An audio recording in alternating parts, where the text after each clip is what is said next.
हो तुम्ही इथं बसलाय होय निवांत, बाहेर पोलीस आल्यात. माहित आहे की मग मला पोलीस आलेत म्हणून.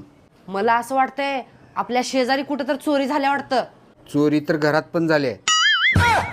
म्हणजे पोलीस ह्याच्यासाठी आलेत, आपली शेजारी पळून गेले. होय का? म्हणून तुम्ही इथं उदास बसलाय होय? मला आधीपासूनच तिच्यावर शंका होती. तिचे लक्षण व्यवस्थित नव्हते. तुम्हाला माहित आहे का, तिचा माझ्या भावावर सुद्धा डोळा होता. धन्यवाद रे देवा, माझा भाऊ एवढा इमानदार निघाला. तिच्या बाबतीत मला सगळं काय खरं खरं सांगून टाकला. म्हणून मी माझ्या भावाला रात्रीच पळवून लावले. आणि ते बेनं पळून गेलं. पळून गेलं? होय. किती पैसे दिलतीस त्याला? 10,000. मी तुला सांगितलं होतं का नाही, एसटीच्या तिकिटापेक्षा जास्त पैसे देऊ नको म्हणून. आता काय होणार हो? आता जे काय होईल ते पोलीसच सांगणार.